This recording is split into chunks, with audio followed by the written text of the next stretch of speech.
Hey, good afternoon or good morning to all of our Roots members, or if you're checking this out on the replay, we're so glad that you guys are here and invested in your personal finances.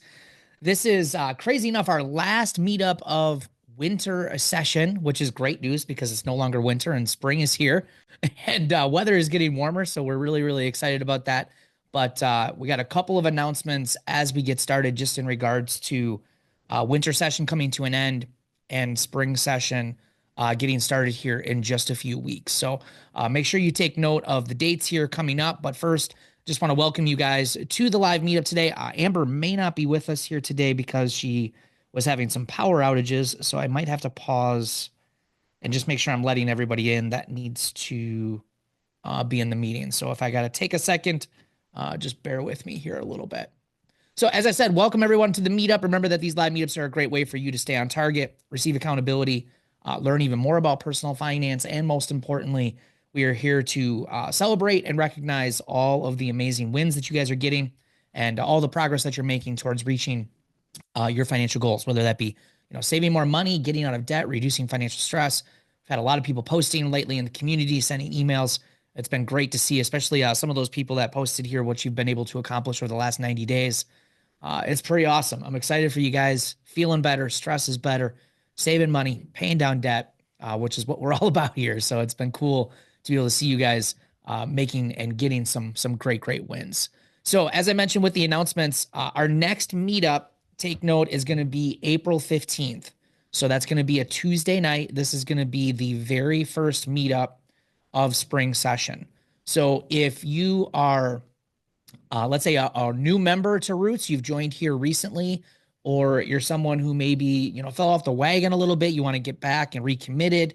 That next meetup, that April 15th meetup is a really great one to be a part of because we're basically going to start fresh and talk about some tips and tricks to make the most out of your membership and really to make sure everyone gets started out on the right foot here as we start the second quarter of 2025. So again, this is a great opportunity. Again, if things didn't go well, or you just need to get recommitted or remotivated, whatever it might be, we get that it's a long journey. That's why Roots is a 1-year commitment or membership at the minimum. This is a great time to do that reset. All right. With that said, though, next week we do have our Life Without Payments workshop. I know many of you have been a part of that workshop, but a lot of people do like to reattend it, and it's great to have members on. And again, it's a great just real quick refresher on everything that we're working on here inside Roots and why we're working on that. So we don't have a meetup next week, but we do have that workshop that's going to be on Tuesday night, April 8th at 7 o'clock Central Time, 8 o'clock Eastern. All right. So if you would like to attend that, I will be posting the link inside the community. You do not have to sign up for it. I'll post the link right there. You can use that link specifically to join that workshop next week, Tuesday. All right. With that said, again, our Roots Spring session then starts officially on Sunday, April 13th. So again, as we said, you guys, we built this program to recycle every 3 months, and it gives you an opportunity to get everything you need, master the basics, budgeting, behavior, habits, choices, building emergency funds, using the debt snowball, being committed to learning about debt products and the good stuff and the bad stuff. Today, we're going to talk a little bit about insurance. So this is just a really good opportunity to go through this content again, and you're going to get a lot more out of it the second, third, or fourth time that you go through it. And again, the cool part is you can kind of pick and choose based on your needs and where you're at right now. Sorry, I just had one more person bounce in. So let's talk real quick about insurance. And again, I want to encourage you guys, if you have questions, make sure you post them in the chat here today. Remember that these live meetups are really meant to be an opportunity for you to get questions answered, get the help you need, whatever it might be. If you've got more celebrations, you want to post those in the chat, feel free to do that. And when we go through celebrations here coming up, I'll make sure to go through those comments as well. Cool. All right, let's talk about insurance. And admittedly, like I said in the email where I reminded you guys to come to the meetup today, and inside the community, this is, again, not my favorite topic to talk about. It's not. So if you're not really terribly excited about this topic, neither am I. and insurance can be a little bit of a snoozer, but it can also be something, because it's a snoozer, that we tend to ignore a little bit, and we don't really quite understand how it fits in our overall financial life. right? So again, insurance is something that you should know about, you should learn about, and it should be something you're constantly aware of, especially when it comes to making sure you're getting the best price and you're saving the most money. We're going to talk a little bit about that today. And admittedly, insurance is probably the area here in the last 10 years that we've been doing this where we see people saving when we talk about looking at your expenses, shopping things around, deciding what you're going to keep, deciding what you're going to get rid of. Insurance, time and time again, for a lot of people, is one of those areas where they're able to save a considerable amount of money. Now, again, that's not everybody because everyone's situation is different. But I mean, I've seen people save hundreds and sometimes even thousands of dollars per year on their insurance premiums just from doing some of the simple things that we talk about inside this module. Okay. So, one of the best ways that you can save is to regularly shop it around. And this is probably the most pain in the butt part about it because again, it's something that it's boring. We don't want to do it. I don't want to do it either. So the cool part is what I recommend is finding yourself an independent insurance agent. So, and this isn't to talk badly about any of these, insurance companies that have their own agents, like the State Farms or the American Family Insurance Companies or, those types of places, right? They all have their individual agents that sell their insurance products. But the cool part about an independent insurance agent is that they represent a lot of companies. They don't work for one specific company. So when you sit down with an independent insurance agent, you can say, Mr. Agent or Mrs. Agent, like these are the things that I need insurance for. And then what they do is they take all of your information and then they shop it around to all of the different companies that are out there and they find the best policies based on your needs and then present those policies to you. And then you get to pick and choose. And the cool part is if you're working with a good agent, they're going to go over the pros and cons of each of the policies and tell you, here's the good stuff, here's the bad stuff based on your needs. Now you can kind of choose your own adventure and pick the insurance that meets your needs the best. All right. So, the nice thing about this is what I like is that the work is on the front end for you because obviously you're going to sit down and talk to your agent, which you have to do anyways, and tell them all your needs. But then the other work is done by them. And you don't even have to pay them for this. They get paid by the insurance company and they get a commission based on the policies that they sell. So it's essentially doesn't cost you any money and it can save you a considerable amount of money on a regular basis. And I've been doing this for years, and I'll have my agent review my policies every single year. And I don't save money every single year. Sometimes it actually goes up a little bit, but in more times than not, I typically find that I'm saving several $100s and sometimes over $1,000 when they've done this over the last 10 years. So it's something that you should regularly just be keeping an eye on when it comes to your overall policies and your insurance needs.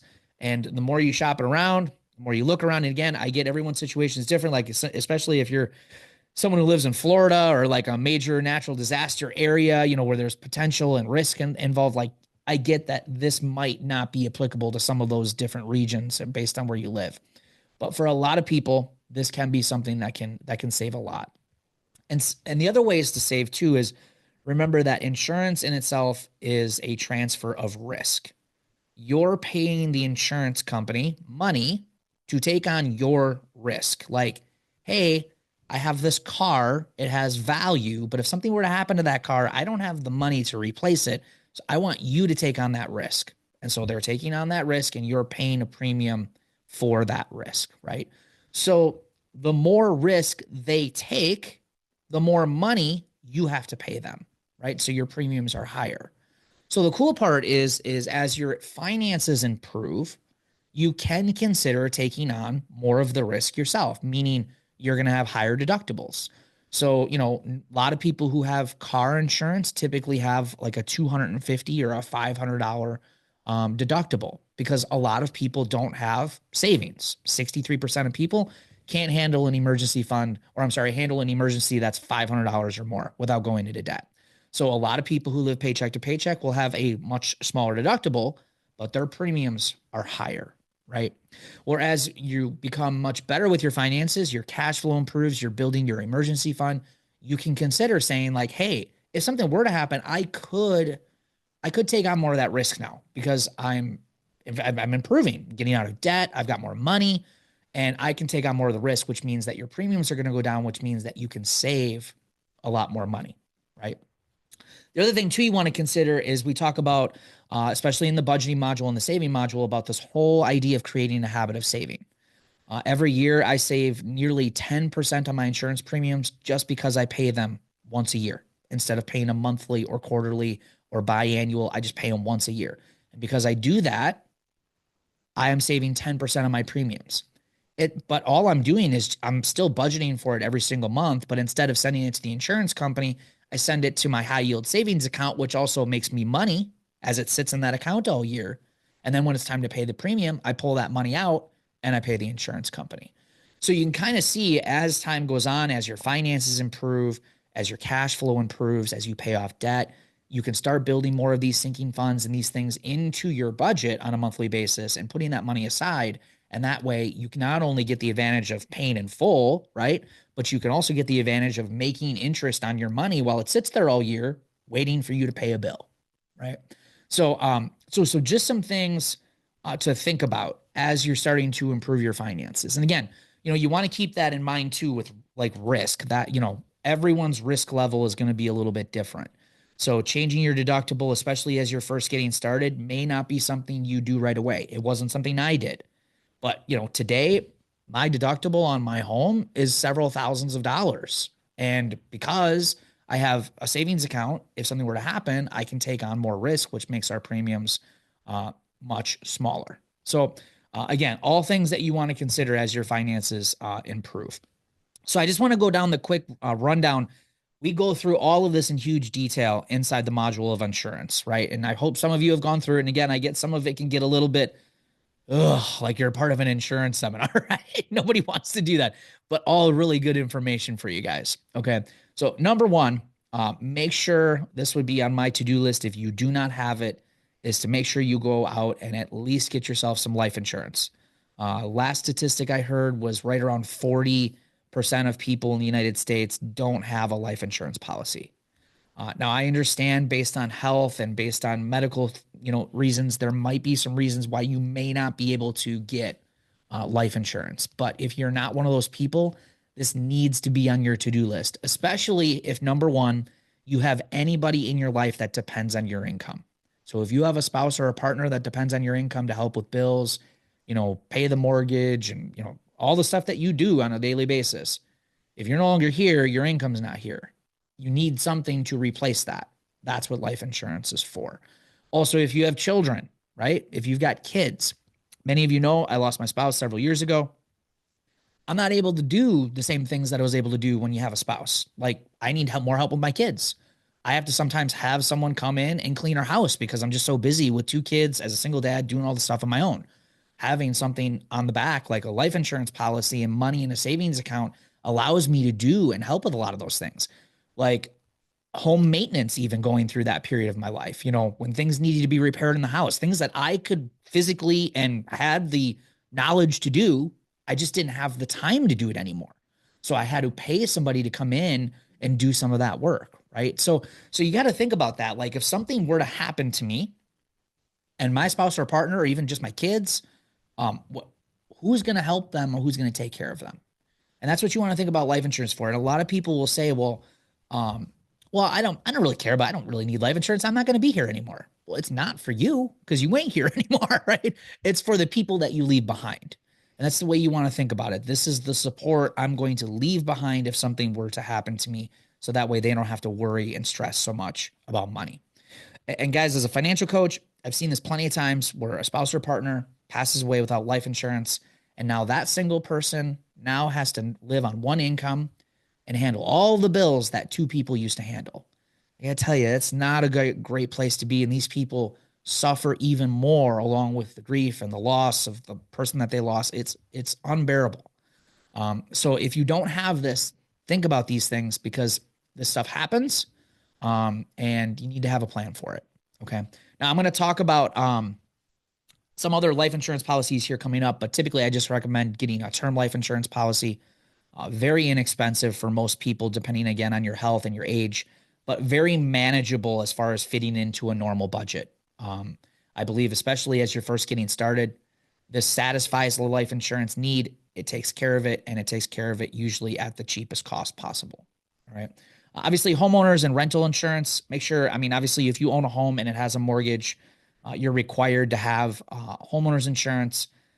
So you're going to want to get that on your own. If you don't get it, your mortgage company is going to get it for you and you'll pay that much more. So again, as I said, make sure when you're talking to your agent, you're updating your homeowner's insurance policy. The other thing I would recommend too is on a regular basis, you're updating the homeowner's insurance policy based on the value of the home. As many of you know, home prices have been going up, the market's been going up. So you want to make sure you're keeping an eye on your policy and what you're insured for, because if something were to happen where you have a total loss on your home, but it wasn't insured for the total value of replacement costs because prices have all gone up, that could put you in a bad spot. So again, you want to make sure that you're talking to your agent at least on a yearly basis saying, hey, do I have enough insurance on the home? Does anything need to be updated? Okay. Rental insurance is important. If you're a renter, understand that your landlord has insurance, but that insurance only covers the structure of the building. It does not include your belongings in the home. Whether you rent an apartment or you rent a home, you need to carry your own rental policy to cover your stuff in your own home. All right. This is especially important, especially if partners live together. You have two partners that live together and you don't own the home together. Say one person owns the home, they have the mortgage, they have the name on the deed. And the other partner is just there. They live there. They help with rent or they help, they pay part of the mortgage, but they're not truly legally part of it. Their insurance policy does not cover your property in that home. You need to have a rental policy, even if you are in a partner relationship, not married. Okay. Make sure you're talking to your insurance agents about that, because if they have a total loss, remember, insurance companies don't want to pay you out. So they're going to find a way not to, right? So you want to make sure that you are covered. And the only way you can be covered is by making sure you're making your insurance agent aware of everything and how you live your life and what the situation is, to make sure you've got everything covered that you need. Okay. Auto insurance, obviously, health insurance, definitely as a big need. We go through health insurance in pretty good depth inside the module. Long-term disability, super important. Now, short-term disability, you might be saying, well, why isn't short-term disability on here? Well, I typically recommend building a 3 to 6 month emergency fund. And if you have that, you don't need short-term disability once you get to that point. Now, if you want to carry it right now up to that point, that's fine. But I don't think short-term disability is a good policy to have long-term if you have a large emergency fund built, because that's essentially what a large emergency fund is for anything short-term. I missed work for a month. I needed, to replace my income for a month. You'd pull that out of your emergency fund instead of filing a claim with short-term disability, right? Now, long-term disability is way different, because long-term disability means like you ain't gonna be working or you ain't gonna be able to make the income that you were. That's gonna start kicking in long-term, because your emergency fund would eventually run out there. So long-term disability would be something that, again, I would talk to. A lot of people, depending on where you work, will get this through your employer. They'll even offer short-term at times too. And it can be inexpensive enough to even keep it, right? So look at the benefits that you get from your job. If you don't get these types of benefits, this again would be something I would work with your agent on to say, what would be a quote to get something like this added for me, right? Obviously, long-term care is going to be like, assisted living and nursing home, anything like that. Obviously, when you start getting to the ages of 50s and your 60s, these are going to be some things that you're going to want to consider to add on to your policies as well. And then last but not least is just identity theft. As many of you know, it happens all the time now. I mean, it's regular occurrence in our lives. So make sure you got a policy. You can easily add a very inexpensive identity theft policy onto like your homeowner's insurance policy or even a rental insurance policy.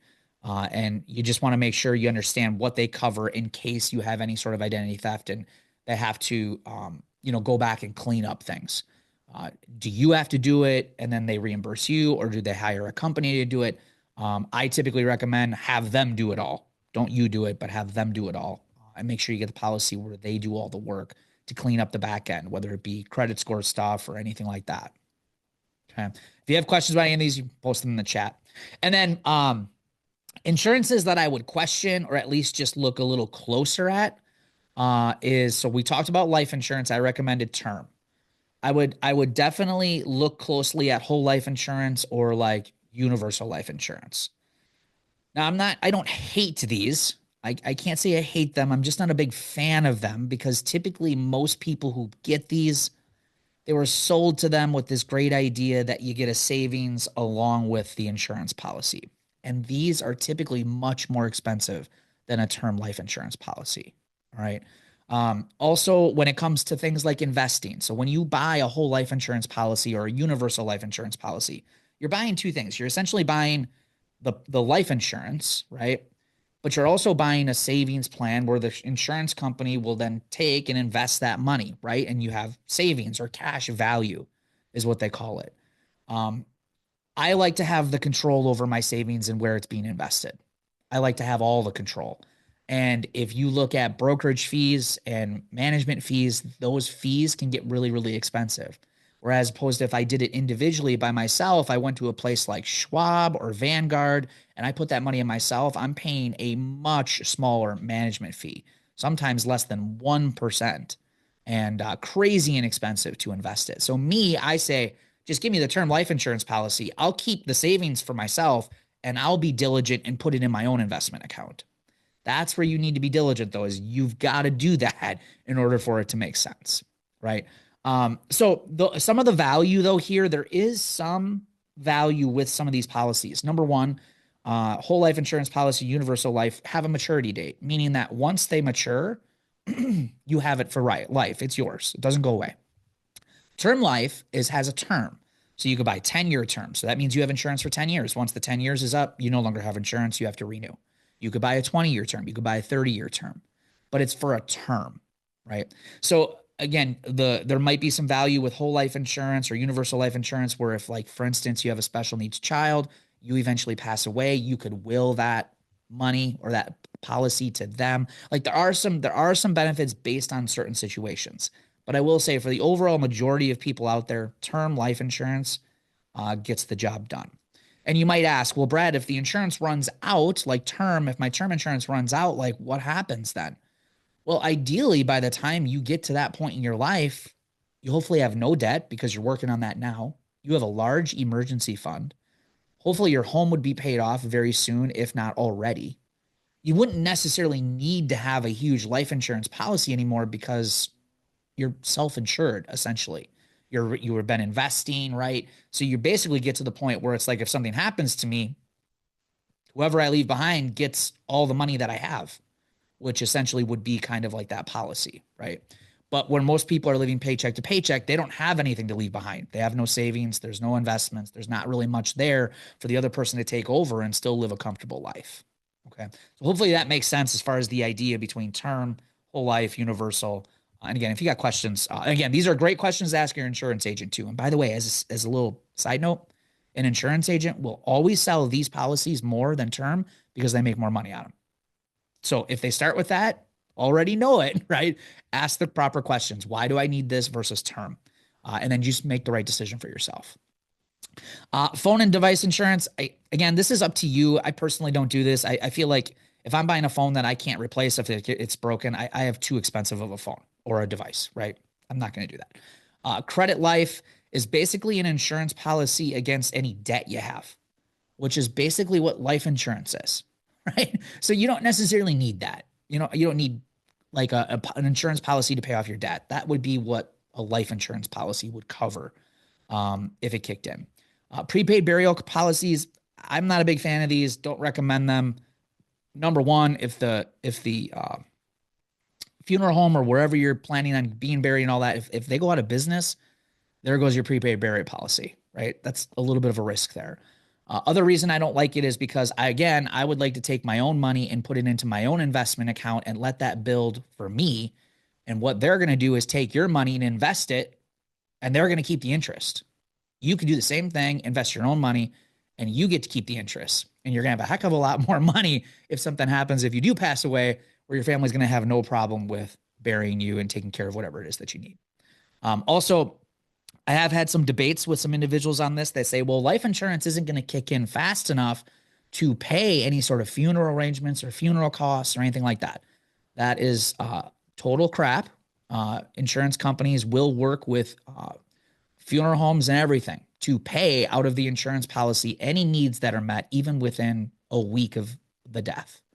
I know this from personal experience. So if anyone ever tries to sell you a prepaid burial policy and they say, well, I have life insurance, I don't need that, they might say, well, that's never going to kick in fast enough to try to get you to sell, oh, you need this policy now. That's just not true. Accidental death, This one's funny to me. Accidental death is life insurance, right? But they sell it as accident. Well, if you accidentally die, well, that's why I have life insurance. I don't need an accidental death life insurance policy too, right? So you can start to see how they play on emotions a little bit. You become overinsured essentially, right? So again, be careful with some of those. Cancer insurance, again, this is I feel is a product that's sold based on scare tactics and emotion, and it gets people to buy it. Again, make your own decisions here, but again, ask a lot of questions. And then last but not least is like supplemental insurance. This is another one. And again, there have been some fair arguments here, and I think there are some of these arguments do hold some water as far as supplemental insurance. But I think once you start getting yourself to having a good size emergency fund, you have good cash flow, you don't have nearly as much debt. You don't need to buy another supplemental life insurance policy for the just in case stuff because you've already prepared for it because you're managing your finances better. Some of these policies are sold because they know people are broke and they don't have money. They know people are broke and struggling. They know people are broke and don't have a savings. So what does the insurance company say? Oh, well, let's build a product for people who don't manage their money well and charge them a fee for that. Well, once you start managing your money well, you don't need to buy this stuff anymore. All right. So these would just, again, be some things that at least question or look very closely at if they're being sold to you, and don't be afraid to ask a lot of questions. And if you don't understand it or they're not willing to, explain it, that's a sure sign to run in the other direction. All right. All right. So just some, again, quick announcements. Life Without Payments Workshop coming up on the 8th. All right. Next meetup is April 15th. And again, this is a great opportunity to reset, restart. We're going to get started again here in a couple weeks with that kickoff session for spring. So if you felt like you fell behind or anything, it's a great opportunity to just get right back on. All right. Now, I don't see any questions in the chat, but if you guys have any based on insurance or anything else, make sure you post those here. I'm going to hit stop on my screen share and jump over to our celebrations. All right. What happened to Zoom? All of a sudden you guys disappeared. Oh, there you are. Cool. All right, kicking it off today with Mary Southern. Mary says, my April budget is done. I had to shift some things around, but she says being organized with a budget makes it easier to handle the unexpected. And I couldn't have said that better myself. Man, it sure is nice to have a plan when things don't always go right, and you can look at and see how you can adjust. And Mary, great. I love that. Missy gets paid down their personal loan from a family member while still adding to their emergency fund, which is awesome. I love that progress. Nick says, I got the emergency fund saved. I've been needing to buy tools for work, but instead of buying, I've waited 24 hours and they completely forgot about them, which I love that win, Nick. Congrats. And it gives you opportunity to keep shopping around if you need those tools for sure for work. Paige Snyder's paid $4,252 towards her first community credit card. That is an incredible, Paige. It was awesome to have you on the podcast. Paige's episode is going to be coming out very soon. I'm excited to share her updated story on where she's at. Claudiane Kelsey started back to work, which is awesome, Claudiane. Obviously, getting that income return is going to be super helpful. Melinda Burr, this month has been a little rough. She says kids are getting sick, needing doctor's appointments, but they did get their tax return and used it to finish building their emergency fund and paid off their very first smallest debt, which is awesome. So Melinda, yeah, we just got through all of this too. Kids being sick. I've been sick like 3 times. It's like, it's been terrible. I'm glad winter is over. So I understand, but glad you got some good wins in there too. That's great. Becky Prentice, April's budget is finished and set to pay off another $400 towards another $1,000 credit card in April. Also working on the budget every day for at least 15 minutes. Becky, it's incredible, man. So good. Brenda Philhauer paid off a small credit card also added $1,000 to their emergency fund. Will be looking at bills and checking things out, but should be able to pay off another credit card this month. Also put some money away for Christmas. Brenda, already thinking about Christmas. I don't want to think about it, but I'm glad you have a plan and you're putting that money away. We just talked about sinking funds tonight for insurance. Sinking funds are also great for Christmas funds. Brenda, glad you're using that. That's awesome. And then last but not least is Gina. Gina Christie says, working on my April budget, I've avoided numerous impulse spending opportunities by waiting. Yes, that magical 24 hours. And I love that you're doing that, Gina. Awesome, awesome wins. So great job. We've also had several wins posted inside the community, just people obviously posting in the threads. And it's been awesome just to see such great progress. And even since the first of the year, how far some of you guys have come. And I love a lot of the mindset shifts of it. Someone even said, I can't remember the name, had said it's not necessarily just about the big numbers or saving or paying down debt. It's really about that we have less financial stress, that we're feeling better. That there's no value you can put on some of that. Being able to sleep at night, having some peace. So it's all good stuff.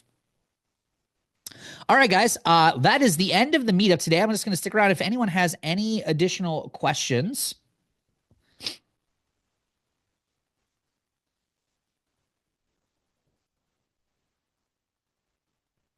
All right. It looks like we are good. So everyone have a great rest of your week. Excited to see your Friday celebrations tomorrow. Remember, we'll be back here next week, Tuesday night for that Life Without Payments workshop. I'll post that information inside the community so you can join if you would like. Otherwise, we will be back here on April 15th, which is tax day, mind you. And we will be kicking off the spring session here inside Roots. So thanks for being here. We will see you guys very soon. Take care.